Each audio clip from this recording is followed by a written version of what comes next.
Hey everybody out there on YouTube land, this is Roy Carter from Wrecktitution Media, and welcome to my new abode, my wonderful new place that I moved into. So I've been kind of, haven't really released videos for months now, it's been a while. Just been kind of doing that, kind of trying to lose some weight, which is good. Unfortunately I had to wait a month before the pool opens up anyways, but I'm just trying to stay on top of things and get my life sorted out one point or another. Anyways, let's talk what's going on. I guess New York just had a kind of a botched terrorist attack. Kind of interesting how the media shows exactly what happened. And meanwhile, and I think other people have brought this up too in other channels, that it's kind of interesting that they'll show you right away what happened with the New York bombing, or the attempted bombing, from somebody that decided to try to, like, a battery, some Christmas ornaments, and sugar, from what I've heard so far, from what I've been looking into, which is kind of ridiculous. I mean, it doesn't change the fact that the guy was obviously trying to do it in the name of ISIS. I mean, whether or not he was successful, the intent was still there. And, you know, when you're looking into, like, the legal systems, pretty much intent is where it's going to be. And, I mean, that guy is not going to have a good life for the rest of his life. I mean, I think he did... I saw the picture of what they took of... It looked like he kind of got... he kind of shredded his whole stomach to the down, like, lower areas of him. Oh, don't worry. That's just my niece being annoying. She's, like, 3 years old, I think. No, 2.5. Going on 3 soon. But, anyways, yeah, it's kind of gotten to the point I was saying before where, you know, I'm at least glad that Trump is saying that there's a problem with Islamic extremism. For the most part, I'm finding it, like, the news, for example, here in Canada, they said, oh, there was it was a possible terrorist attack at first, and then it was a non-terror attack. It's like, stop fucking dancing around the issue. I mean, if this was a white Trump supporter that bombed a freaking I don't know, like a mosque or some shit, then, you know, there would be a total fucking, you know, even if he didn't kill anyone kind of thing, or just injured himself, this would be all white people, all Trump supporters, Trump himself. You know, and they try to blame the fact that he did this whole thing in Jerusalem. Well, I'm sorry, but, you know, the media has spent an entire year trying to, you know, like, well, no, 2 years, trying to come out and say, oh, well, Trump is a neo-Nazi. You know, I'm sorry, but when was the last time you ever heard of a neo-Nazi, you know, helping out fucking Israel to the point that he's gotten, you know, he's going to be putting an embassy there? It makes absolutely no sense, and it shatters the mainstream media's argument completely even more. But no, apparently he's you know, a secret Russian operative. We're going to have to keep going to the Russian thing now, because we can't go with the Nazi thing. Well, who cares? The fact the Nazi party's been, you know, dead for many years. But, you know, we're going to just try to, you know, put now as Trump as Putin's puppet, who's now trying to, you know, secretly bring back the USSR by increasing the coal production to put energy pressure on Russia. I don't understand the whole, you know, I mean, if anything, if he was working for Putin, he'd be doing everything Obama did to just cripple the manufacturing and the energy production, because that's where Russia makes its bones off of his energy. You know, I mean, Gazprom, enough said. Oh my god. And the fact that the Uranium-1 scandal is just not being reported on, or at least the media is just lying about it. Oh no, Mueller said everything's okay. Yeah, Mueller was part of the person who's fucking involved in it. It's like the fox running the hen house in this instance of things, to the point where we've gotten so ridiculous. Now, as a Canadian, there's been some recent developments, obviously, with the whole Laurier incident, with the, you know, teaching assistant decided to just, like, you know, happen to show a debate for a few minutes, and not even, like, maybe like 30 seconds or a couple minutes, I think, of the I guess the Agenda, which is a TVO program that nobody really watches except liberal Canadians anyways. And you know, she ended up being brought in, told that it was, like, destructive, and that compared the whole thing to I guess Jordan Peterson being a neo-Nazi, or being part of the alt-right, when he's absolutely not part of the alt-right. He doesn't really have, like, he's more of a liberal professor, more of the classical liberal sense, you know, the one that people used to actually respect liberals for being, as opposed to what now today with the liberals trying to destroy any idea or aspect of free speech, which is stupid. And it's really kind of annoyed me being a Canadian, because I love Canada. I love I don't mind the multiculturalism, the diversity aspect of things, the fact that we're pretty easygoing and nice people. You know, I mean, I get along with pretty much everyone. And I like to think that's because of just my good nature and also my Canadian values. But, you know, it's gotten to a point where, you know, they're practically trying to exploit the fact that Canadians are always supposed to be polite, so we're supposed to always take it, whether or not we're getting charged too much, like we're doing with this federal carbon tax bullcrap. Like, I don't understand. People can't put two and two together, and the media is barely reporting on the fact that the increased carbon taxes that have been implemented since pretty much August, September, have really kind of raised the prices of everything, have made it so that the price of gas has gone through the freaking roof. I mean, oil is at $55 a barrel. $55 bloody dollars a barrel, and we're paying almost $1.20 for a liter of gas. That's ridiculous. And the fact that people can't put two and two together, the fact that they're, we love the liberals, we love Justin Trudeau, he can do no wrong. That's pretty much what a lot of the majority of Canadians really are thinking right now. It's stupid. I mean, we had Trudeau, who has who's been appointing ministers, in like the immigration minister, who like won't even give a straight answer when they say, hey, can you please make sure that there's that you put in something for the people that come to this country that specifically says that Canada is against female genital mutilation. You know, I mean, that should be a no-brainer. I mean, here you have all these liberals being like, oh, we have gender parity because we respect women's rights. We love women. We would never do anything wrong to hurt them at all. But yet they have fucking this whole thing where they're not, you know, calling out Sharia law for what it is, or saying, hey, listen, if you have an aspect of a religious belief that is not compatible with Western democratic values, then you gotta leave that shit in the fucking country that you came from. That's a basic. I'm sorry, it's not racist. It's ridiculous to think that immigration is a left-right issue when for many years, I mean, and even when you look historically, when you put a mass influx of a foreign culture into another culture and you don't do it properly, it turns out bad almost every single freaking time, whether or not you're talking about you know, way back in the day, like through like what happened with the Assyrians and the Babylonians, and that whole thing, to even going as like relatively to like the Armenian genocide, and you know, when you bring in a new group of political or cultural difference, and it becomes the predominant in another society, then that society usually goes by the wayward. It's just kind of how things have always gone. And the fact that they try to make it into a left-right issue is ridiculous. I mean, you should be bringing in people based on the quality of work that they can offer, based on the demand for the workforce in your country, compared to how many people are able to find jobs that are actually there. That's how you care about your own people. But we've been trained, and a lot of millennials have been brainwashed into thinking that getting rid of manufacturing jobs and turning North America into a service-based economy is going to be beneficial for you in the long run.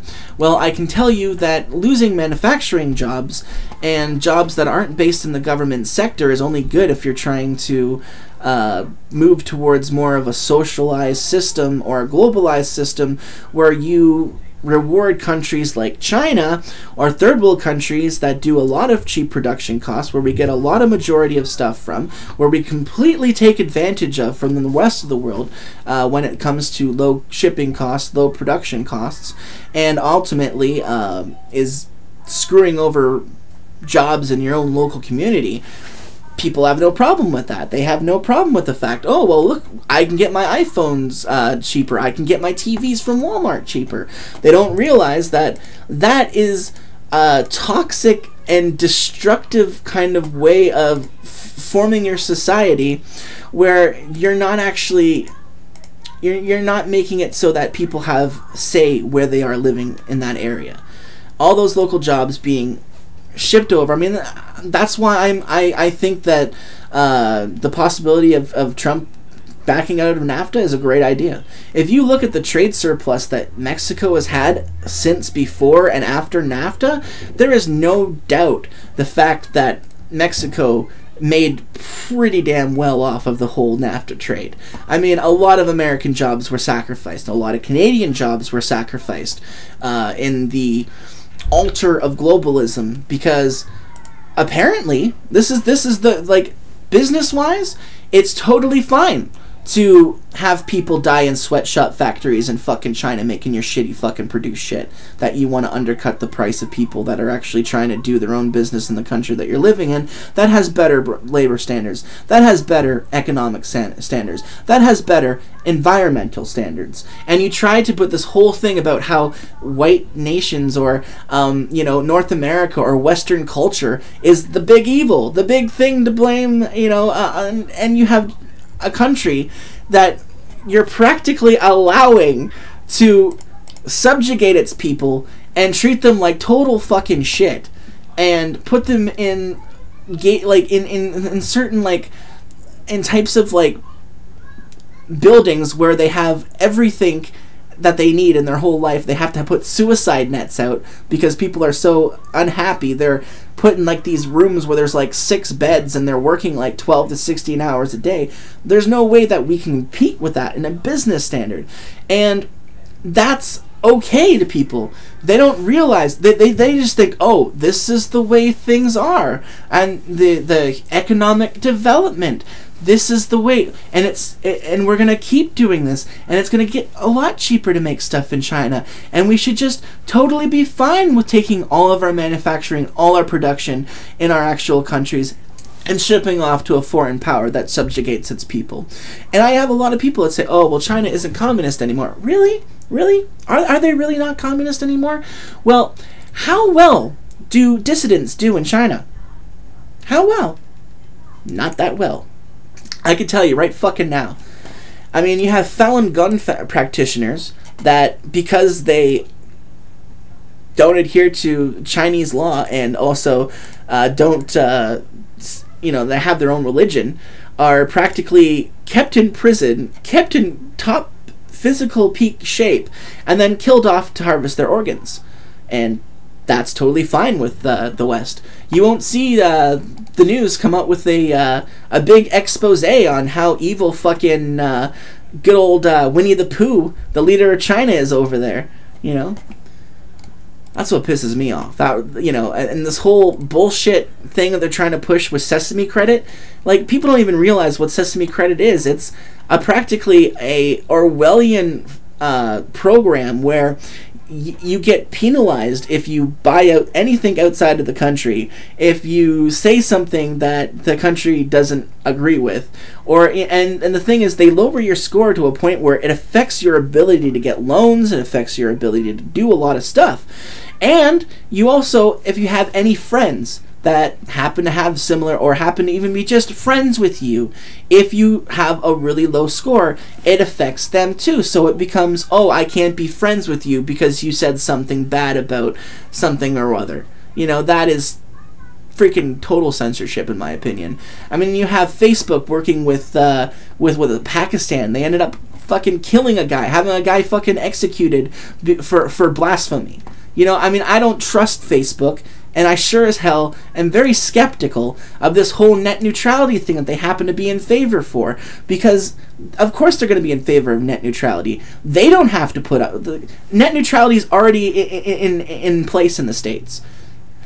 Has it stopped people from getting banned from Twitter? Has it stopped people from getting banned from Facebook and from other social media outlets for not even being racist or bigoted or anything of that? There are people that have just talked about the brutality of Japanese aggression during World War II in a historical context that are being freaking taken down or being demonetized or being targeted. And it's funny. You know, they have no problem being like, oh yeah, no, we should totally become a public, you know, a public entity, so that, you know, we're available to everyone. You know, we gotta have it as like a public resource kind of thing, or a public utility. Well, that's interesting, because as soon as it comes to them defending their decisions and enforcing fucking Orwellian or censorship thing, or silencing people they do not agree with, then all of a sudden it switches from being a public commodity to a private asset, to, oh, I'm sorry, this is a private business, we have our laws, you have to follow them. But yet, you know, they have no problem when it comes to and then, you know, they say, oh well, if you don't like it, then go to another platform, which you can, but you won't get the same kind of voice, or you won't get the same kind of audience that you would from these big corporations that happen to be so in bed with the government and in QTEL. It's not gonna like. There's no sort of government legislation, and then bringing the government in to try to stop corporations, like, sounds good and all, but the government, when you put big government into things, usually fucks things up more than they ever do fix them. And I can obviously see this thing. I mean, if they're having Senate hearings and they're talking about InfoWars, and they're talking about, you know, oh, because someone said, like, did a tweet or something, or brought up a, and the funny thing is, they were just reporting on something that was already being reported on. And that's what I don't understand, is how it's just like, all of a sudden, oh no, because they said it, you know, then we have to get them off the internet. And I mean, whether or not you agree or watch or whatnot with alternative media sources or outlets, they should at least have the right to be there. I mean, when you have, I mean, this week, CNN alone has, like, dropped a bunch of fake news. ABC almost crashed the stock market with fake news. And they love it. You see Joy Behar, like, almost like everyone got a free tub of fucking Haagen-Dazs. She was so excited when she heard the fake news on The View. And a bunch of those fucking hens that keep talking about how...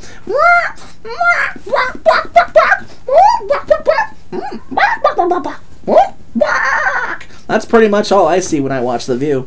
It's really fucking ridiculous. And, you know, I mean, it's gotten to a point where I'm so sick and tired of just this huge... I mean, criticize Trump on the stuff where he screws up on. I am totally for that. That's what news is meant for. But everything they do, that he does, like, you know, like he drinks water and it becomes a fucking issue. You know, he's dumping, you know, fish out and they edit it towards him making it look like he just got the thing and dumped it in there, when he already dumped a little bit in there when he was doing a little photo op with a Xi Jinping or whatever the fucking Chinese prime minister is, the fucking communist douchebag.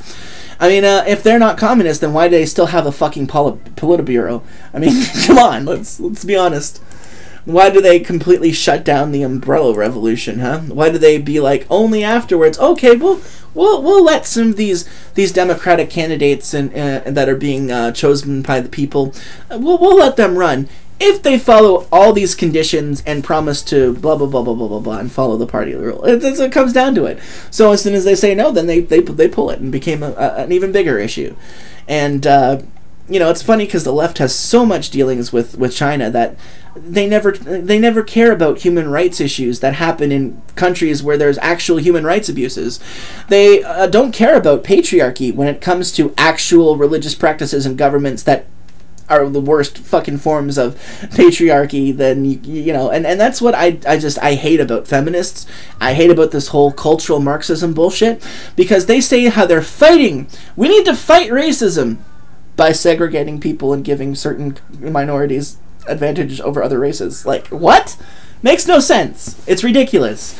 I mean, if your solution to the problem that you're vehemently fighting for is more of that same problem, you are losing the fucking point, and you have no argument.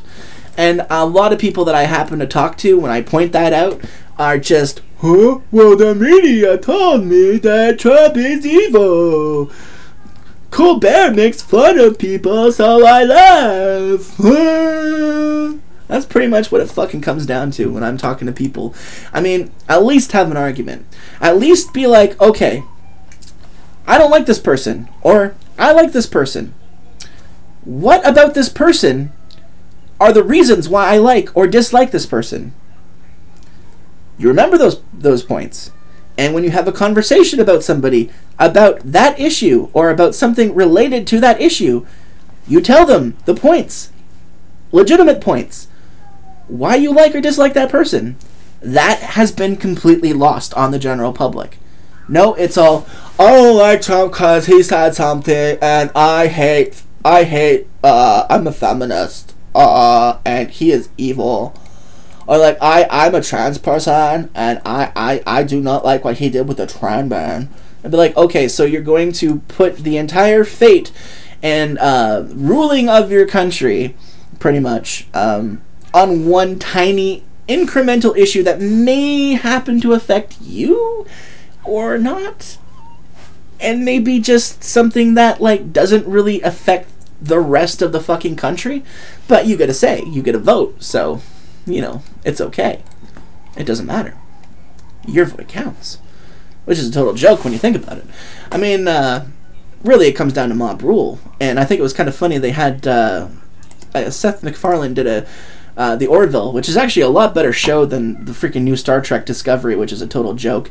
They just shouldn't have choose the chick who was like on The Walking Dead. I mean, all right, she's a good actress. The black chick who ended up, I can't remember her name, but I actually liked her, you know, because she was like really good actress at showing kind of like a character who was like messed up and like kind of neglected and like seen a lot of crap and lost a lot of people in like a zombie apocalypse thing, where it's just kind of hanging on there, you know, trying to find any kind of reason to live. And I think they kind of screwed up by being like taking her and then putting her on Star Trek Discovery, because it really did kind of seem like the same character but in kind of a futuristic setting. Somebody who's unbalanced and emotionally like kind of unstable, does things kind of like to their own idea of thinking that, oh, I have to act now, I have to be the one, I have to do this, you know, kind of thing, and not working in that kind of team scenario,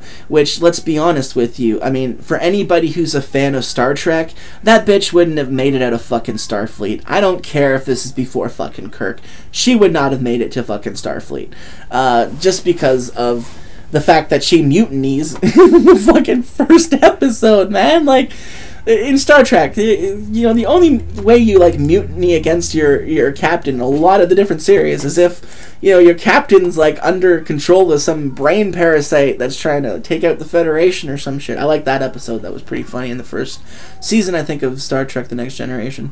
But anyways, you know, it's gotten to a point where what I was trying to talk about with Seth MacFarlane. Anyway, so they had the Orville. They go to this one planet where practically everything is decided on whether or not people like you, or if you do something stupid and people all upload it, and then you get a bunch of downvotes because people think it's disrespectful of that culture, then you're practically to the point where you could get executed, or not executed, but they do like a brain thing where they pretty much turn you into like a vegetable, where you're like barely able to function. And so that's kind of their way of running a society, which is an absolute democracy.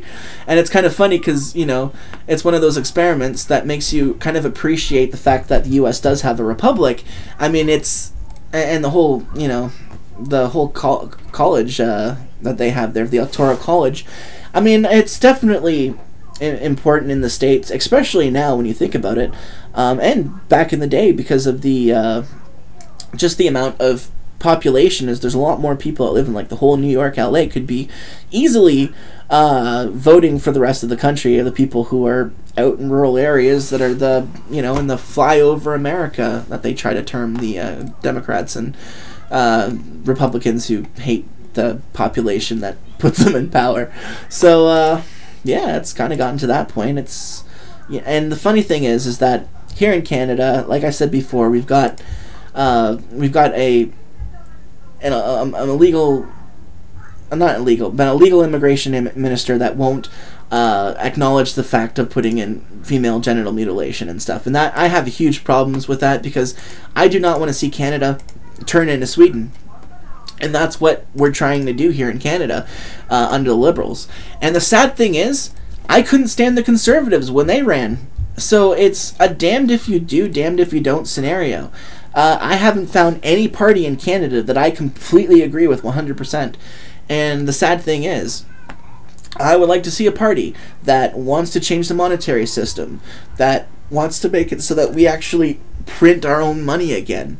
I mean, we should be able to do that. The fact that Iceland was able to negotiate their debts, pay off a good portion of what they had owed, and able to function as a society. Yeah, okay, maybe not now as a government, because it's after that whole kind of people rising up and paying off the central bank thing, there's been more of a rise in like anarchist and other kind of parties in Iceland, so it's kind of like not really a good example on a global scale of how to run a country. But I mean, no point in is it really realistic to think that you're going to have a perfect utopia.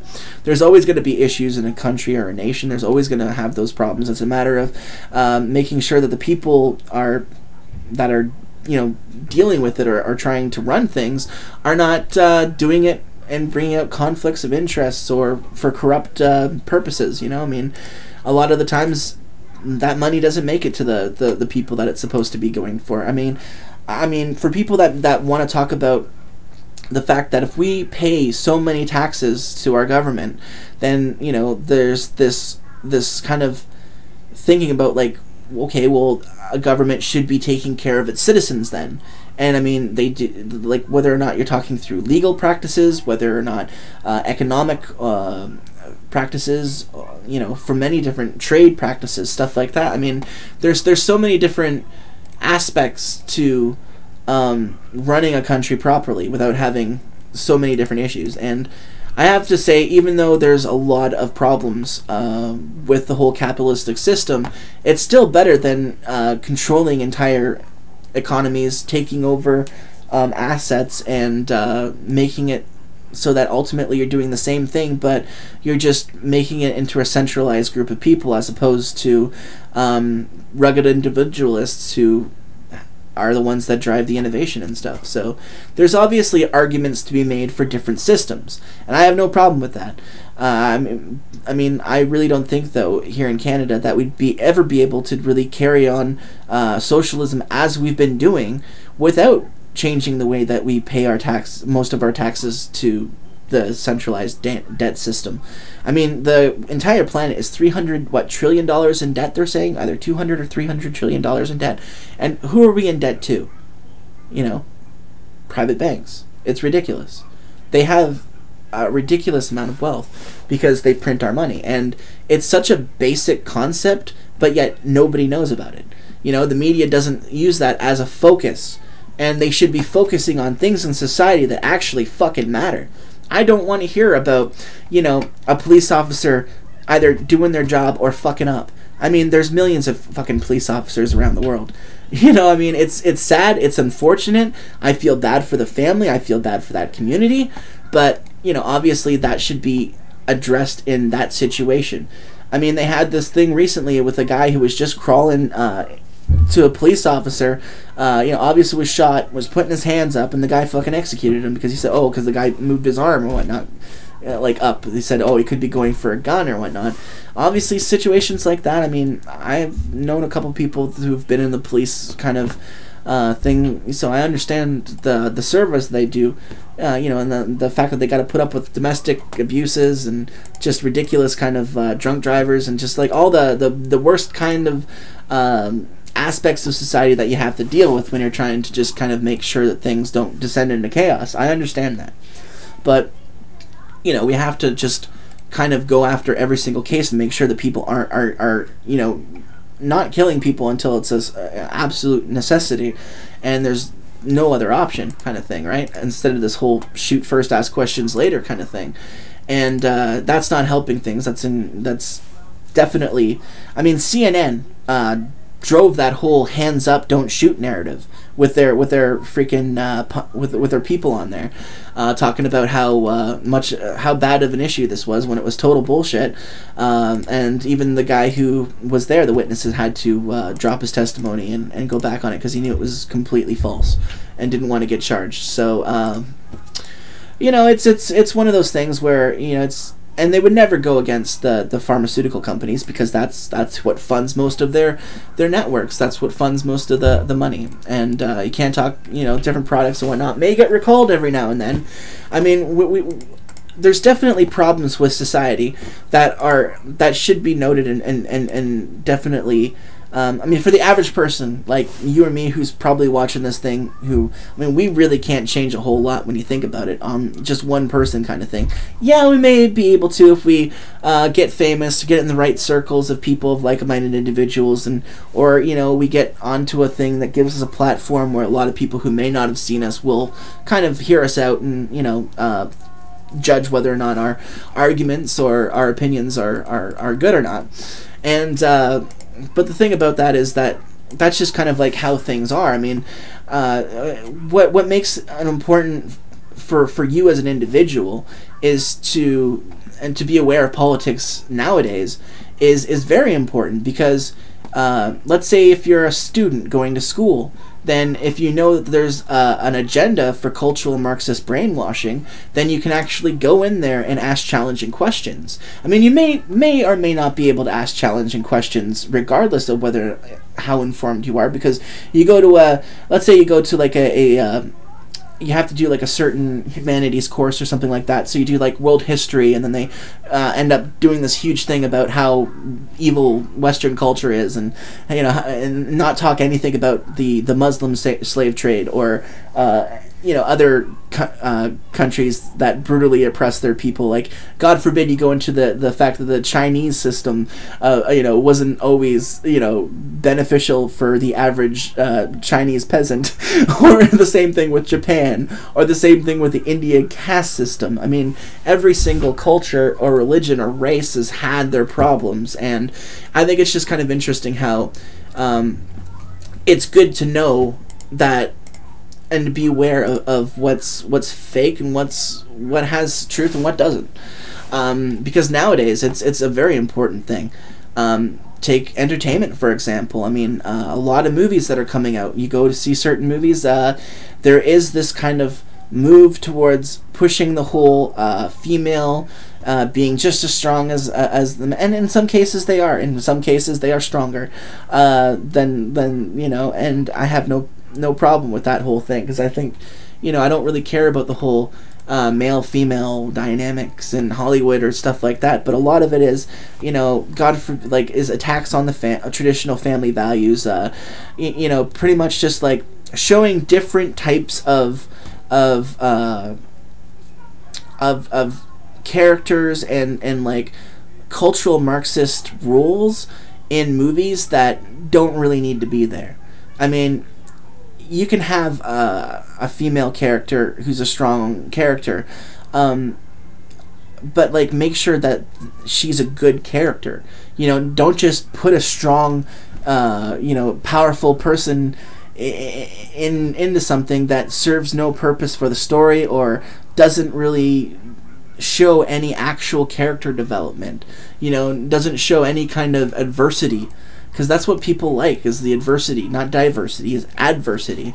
All the stuff that happens to the person, all the things that maybe that started that person off into the direction of where they went as a character, either good or bad, or these are the things that have been entertaining us since we were able to, since our larynx dropped and we were able to make basic sounds to people, to talk about stories, or to paint intricate cave paintings to tell people exactly what happened. I mean, that's the stuff that intrigues people. It's not just, oh, well, she's a woman, or he's black, or this person's this, so obviously they're going to be really good and overpowered, or obviously the people in Suburbicon are the average white American racists, and God forbid we have these black people, and oh no, it's this huge thing. And hey, you know what? Culturally in the 50s, and back in certain generations, yeah, okay, it was more predominantly of a thing. But here, when we've got more females that are graduating college and university, that are getting out there and actually doing I don't understand what this whole wage gap bullshit is. It's been disproven many different times. It's very cherry picked over a select amount of actual kind of sectors when you're talking about for the economy and for like the workforce. And I don't know, it's gotten to a point where I just don't understand why, like, there's just not much of a need for it. Like, there's really not a whole, like, there's not really a whole need for men's rights, and there's also not a whole need for the whole feminist thing, because when you look at how far we've progressed the last little bit, I mean, since the 60s, for example, we've gone light years ahead. Nobody cares, really. I mean, maybe you might have a few racist elderly folks that would give a shit if your daughter dated a black guy, or if you know, your son dated a white like a black chick or whatnot that was white, you know, or he was white. You know, it doesn't really matter. Like, most people don't give a shit now. Like, this millennial generation, they say that there's I guess a generation that's coming up that's kind of like a backlash that's kind of leaning a little bit more conservative, which is kind of freaking out a lot of these people. They're like, once we kill the baby boomers, life will be good. Like Michael Moore. Like, this is the same guy. He's probably not going to outlive a lot of the baby boomers, and he's saying they all need to die. I mean, it's kind of ridiculous. You know, it's obviously, I'm sure 3 generations from now, I mean, things will be a lot more progressive, I could imagine, just the way things are. I mean, I think there'll still be a need to keep traditional roles and stuff like that, like, just because well, biologically, that shit you can't change. There's a reason why a lot of young kids like gender-specific toy brands. Toy companies know this, that it's only a very small percentage of children that do the whole, you know, either boys that play with kind of more effeminate, and girls who are, you know, more of a tomboy. And there's nothing wrong with that. You know, I mean, my little brother, very feminine, very kind of spoiled.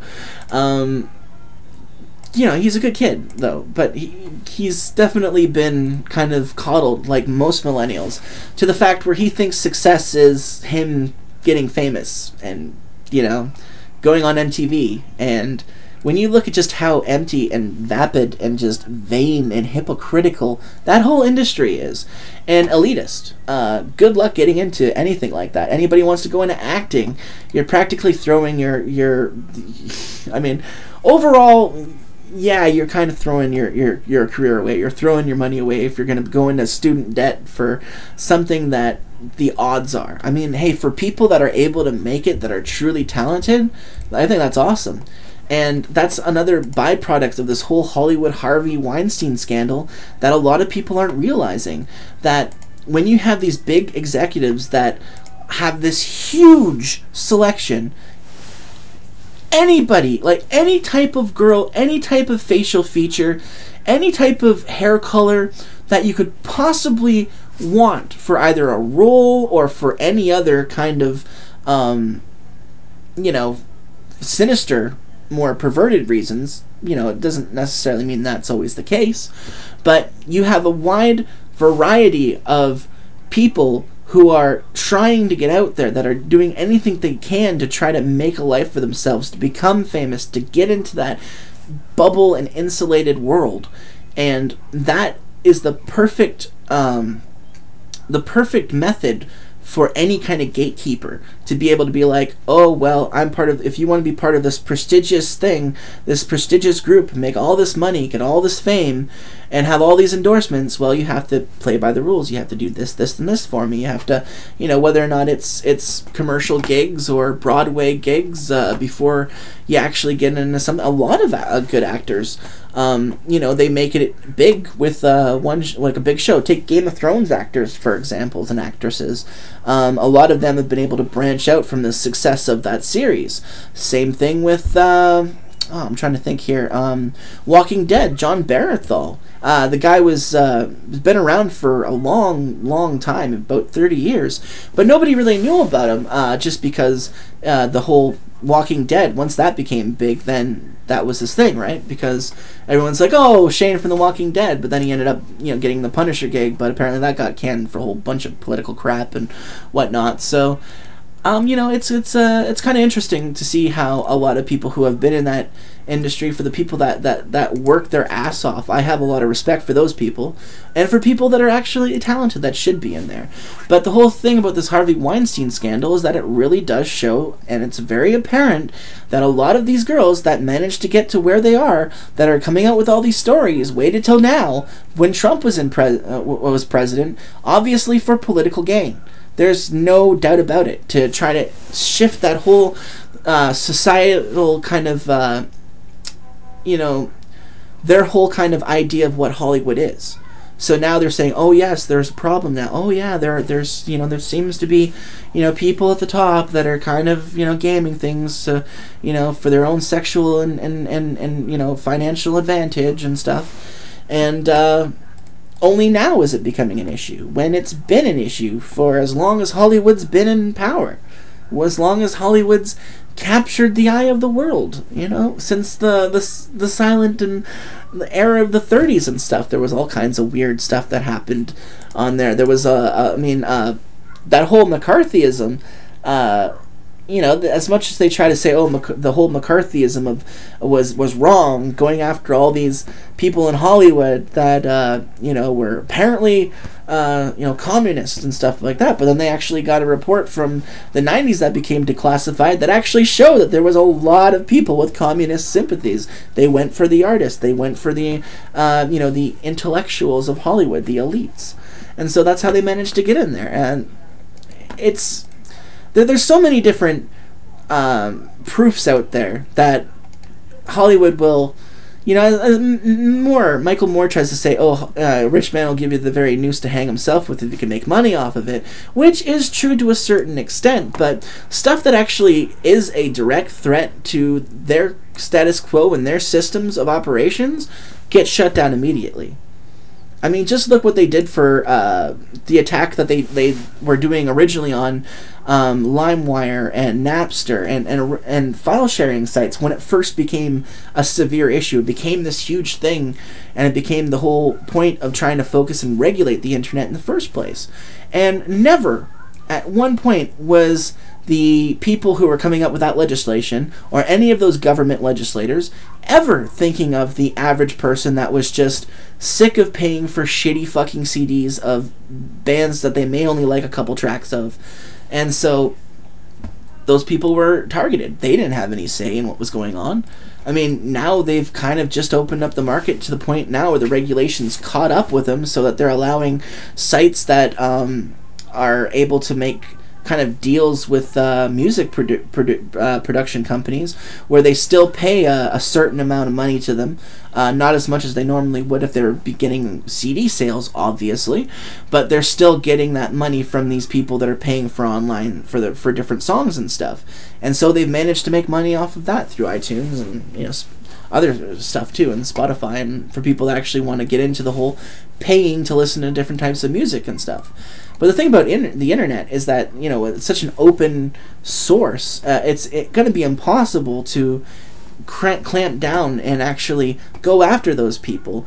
And, you know, the thing is, even if the government highly gets regulated and net neutrality either gets improved on or stays the same, I mean, they're already pressuring Twitter, Facebook, YouTube. Like I've said before, the censorship thing is an issue now. It has never been more of an issue than it has been in the last 2 years. And it's gotten to the point where everyone on YouTube that has any kind of opinion, like right of Mao Zedong, are getting penalized for it, are completely aware of the issues. And we're talking about platforms that selectively enforce it and then deny the fact that they're selectively enforcing it.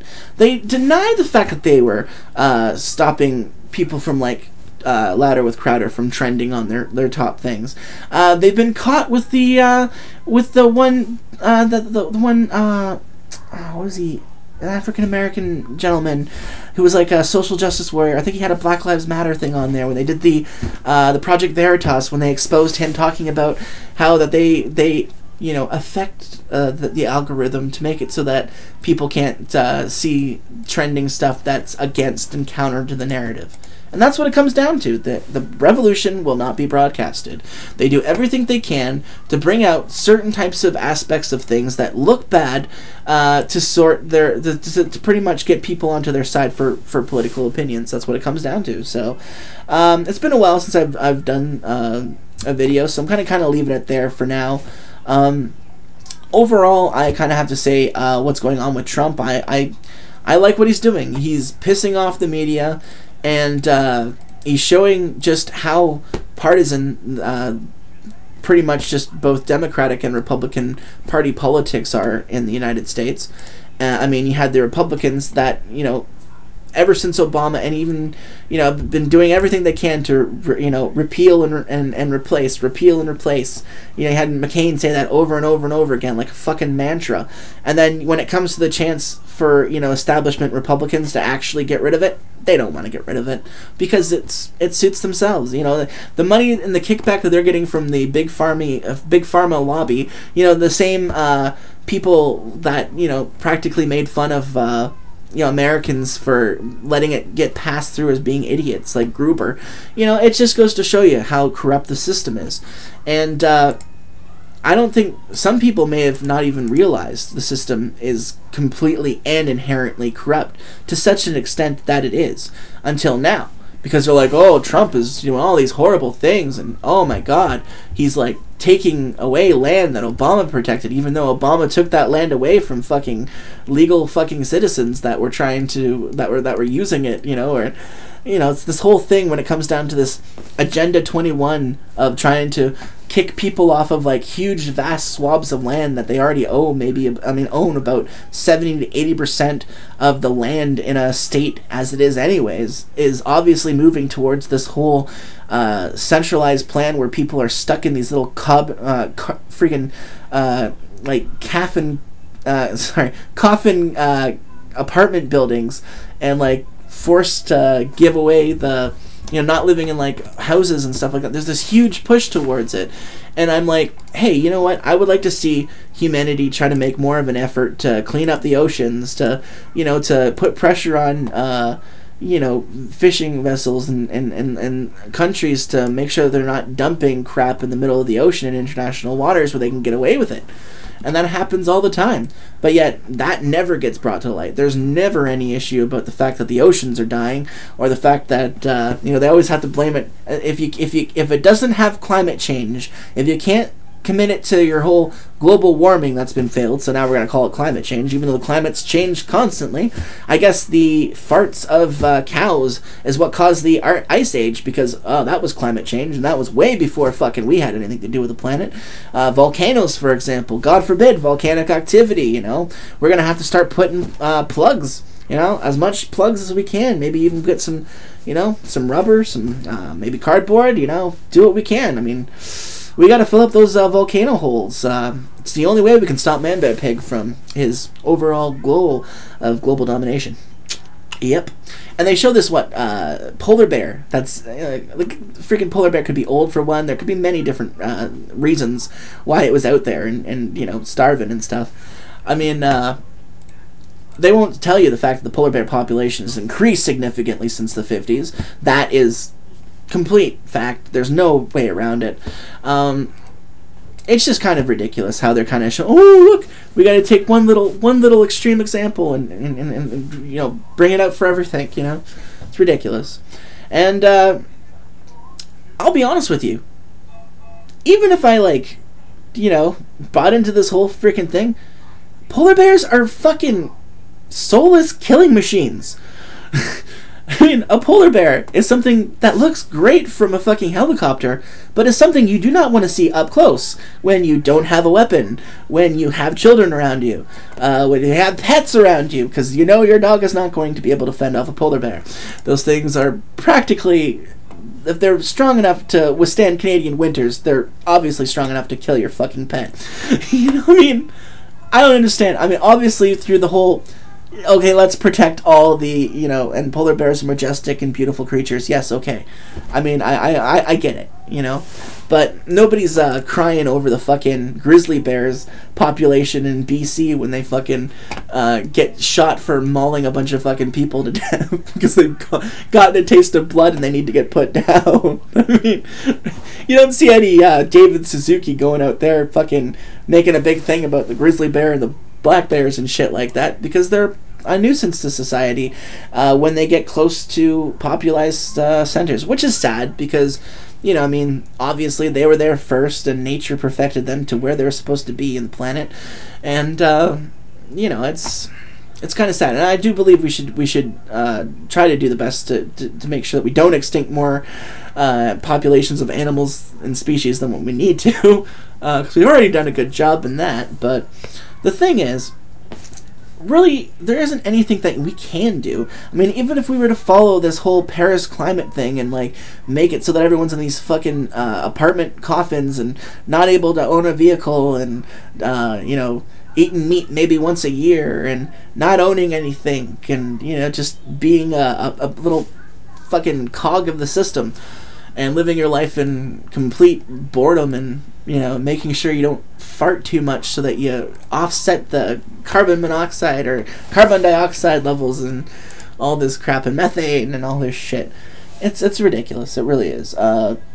I just see it more as a way to control the population, to control development of society. I mean, I'm all for sustainability and actually keeping things going and alive and stuff, but we can do that without making these giant carbon schemes where, you know, people are paying offsets to keep polluting. If you look at the offset program, it is one of the worst freaking things ever designed, and when you look at the offset idea for the whole carbon taxation, you find out that it was actually originally brought up by Kenneth Lay from Enron. And I mean, nobody who ever owned or worked at Enron ever did anything corrupt or you know, questionable, right? You know, it's ridiculous. And I mean, you have to kind of look at where people are coming from. You have to follow the money, and you have to call people and companies and governments and ideas out on their merits and their pros and cons, pretty much, you know? So yeah, I mean, obviously I have no problem. I actually like talking to people who don't agree with me, and I wish I would be able to, you know more people, because where I am right now, and kind of in a place where it's hard to find any kind of buddy who has a political opinion, for example, that isn't complete mainstream media talking points. And I mean, even the talking points, when you talk to some people that have an open mind, they're willing to listen more. But I mean, I've talked to people where I am in Woodstock, where it's kind of not really known for being too intellectual, to be honest with you. It's a conservative riding. The people there are, the reason why they've had it for a long time, I think, is just kind of the whole kind of values and the religious aspects of the community where I live in. And the fact that it's a very farming, in fact, Oxford County is pretty much dairy capital of Canada.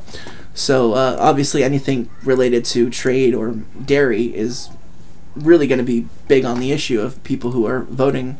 And I think it's kind of interesting how they've gone for conservatives for the longest period of time, when the conservatives were one of the main people that were pushing forth with the TPP and with these deals that would open Canadian markets up to American milk, which would completely screw over Canadian farmers, for one. It would screw over Canadian consumers, because the United States of America allows RBGH growth hormones that make the milk taste chalky like shit and actually gives mastitis to the cows.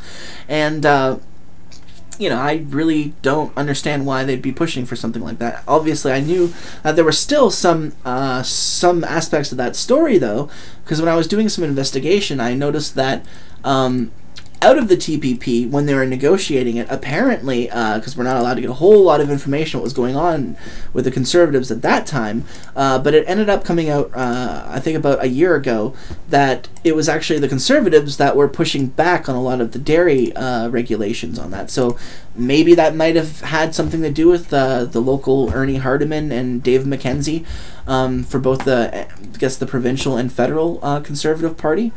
And if they did do it that way, then I can see why people are voting for them for their constituents. For myself, I can't, because the conservatives, to me, are just as bad as the liberals, except they want to privatize everything and sell off stuff and just kind of make everything towards industry and putting it to the private sector, which I understand. Some things you can do better with having a private and a public alternative, or a private option, but there's also a lot of stuff where that lack of regulation and oversight has really kind of destroyed a lot of aspects of what it used to be like to be Canadian, or destroyed things that make it easier for people, average person, to get by or to make it in life, and that I'm against. And so I'm also against the liberals, because they're trying to push this whole social justice warrior mentality, which is really kind of cultural Marxism, which is really talking about how, you know, like, they're the ones pushing the same crap that everyone mostly on YouTube, for the channels that have like an actual bit of sense to them, that are talking about the problems in the US. I mean, the rampant cultural Marxism that's being like taught in schools is not just something that's just to Mizzou, or just to like New York or other places like that, or Evergreen. It's happening here in Canada. There's I guess the University of Calgary had a thing where they had people that were trying to like take hats off of Trump supporters and trying to say that they're like, you know, Hitler or fucking neo-Nazis and shit. And when you try to compare someone, you know, even if you're trying to compare someone and there's a little bit of similarity to what your comparison, there's absolutely no comparison to you know, people who are right-wing and Nazis. I mean, I think it's funny how they keep trying to say that Nazis were right-wing when they were National Socialists. Socialist people. And I think it's fucking hilarious when you try to point that out to people, because they've been so fucking brainwashed that they don't realize that, you know, communism and socialism were the main evils.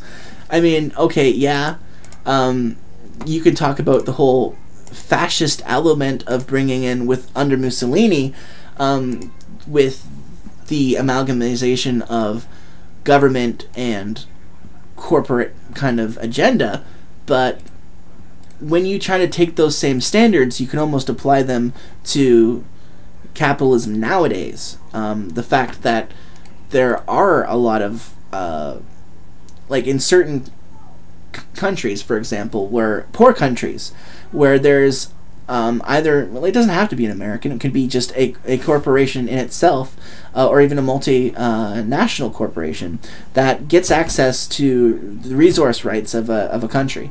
Let's say mining, diamonds, you name it, all kinds of different access that they have that they take over. That company is not doing it in the best interest of the people in that area. They're in there to do a job, get what they want at the cheapest cost possible.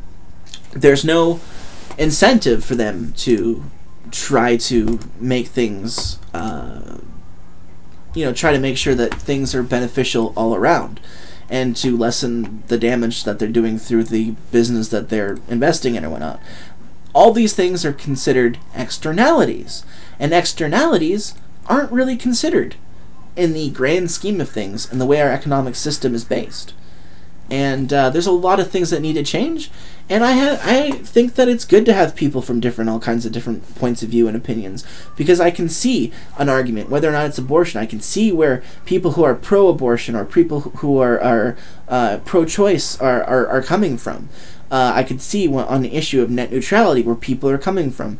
You know, people on the left that are trying to make the, you know, and you have people on the right, and it's not just people of political ideologies. There's people from a lot of different aspects and different perspectives on things, and that's what I think is great about free speech, and that's why I think that we need to protect that among anything else on this planet.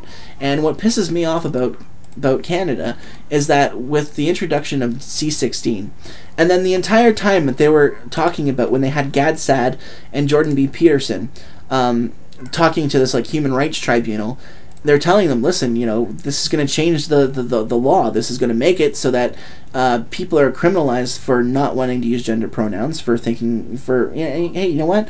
You have the right to believe that, you know, that this whole gender pronouns thing is an aspect of cultural Marxism, which is being a political kind of indoctrination tool that's being used on society against Western democratic values.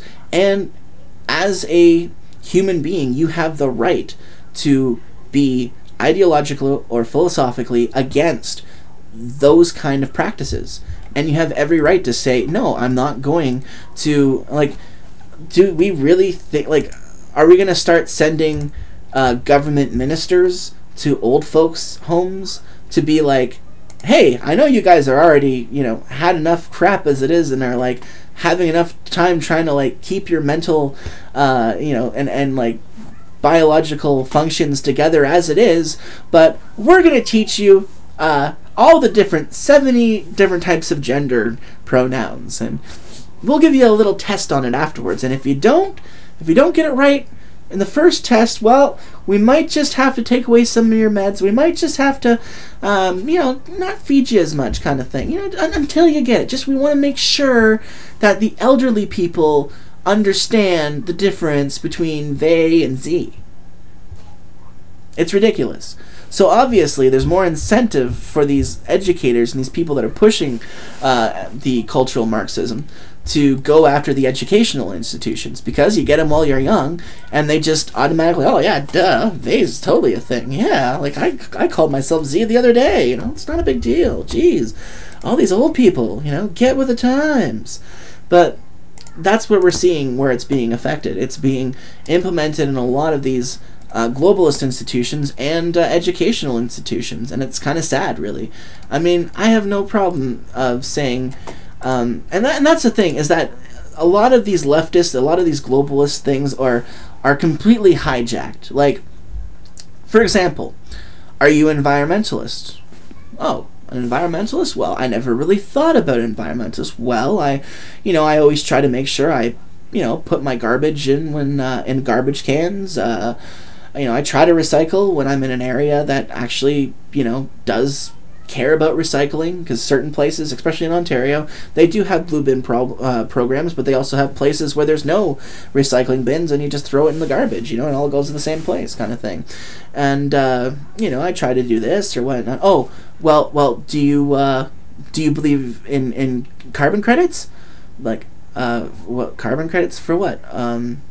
Like offsets and stuff, and you look into it and whatnot, and you realize that people are just, when you actually look into the program, people aren't actually doing anything to offset their carbon usage. They're just paying money to these big environmental NGO as a guilt kind of tax, which is ridiculous. And there's been many people that have talked about how carbon offsets have been used the wrong way to completely take money from businesses and stuff like that. I think there's many different occasions in Ukraine, Russia, other types of kind of countries in the kind of more towards the Asia part of Europe, and kind of more like some of those Asiatic countries are completely getting away with abusing the offset program. So it's not really being effectively distributed the way it is.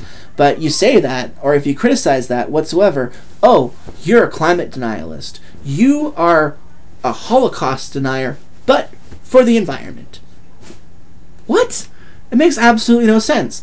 And then when there's legitimate criticisms, like Guccifer, he was a hacker. He obviously did illegal stuff, but he was one of the first, I think he exposed the East Anglia. I guess there was a bunch of esteemed climatologists that were all part of the UN pushing this whole climate, global warming crap. And then there was the ClimateGate emails, which was what it ended up being referred to as.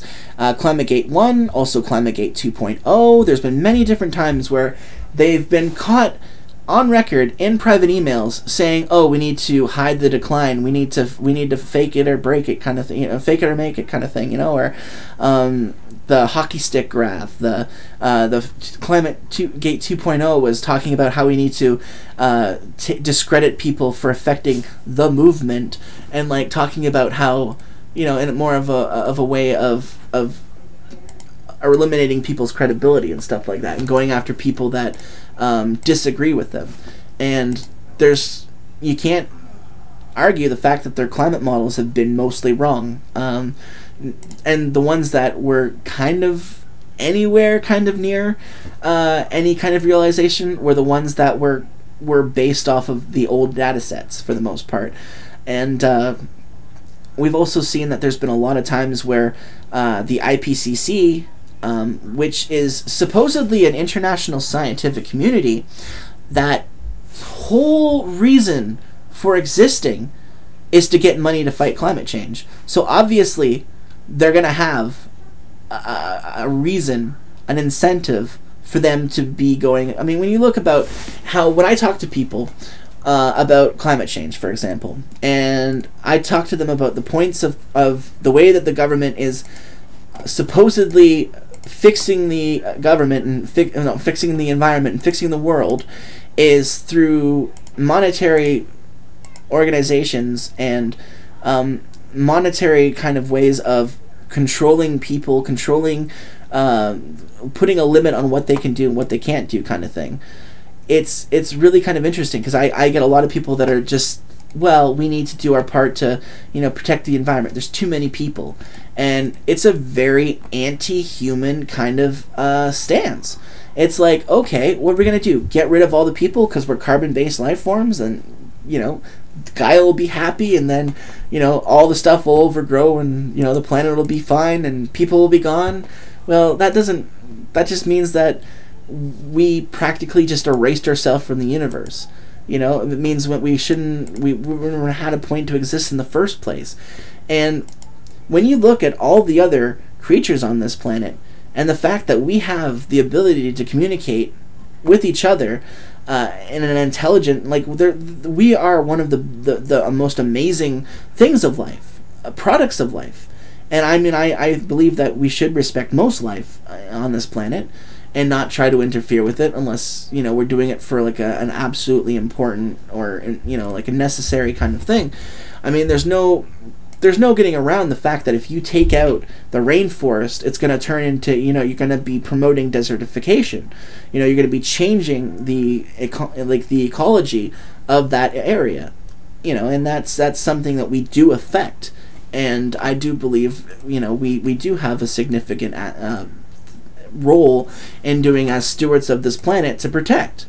But, I mean, you can't say, oh, well, we need to, you know, we need to eliminate all these energy sources when we don't have a legitimate backup for it in the market.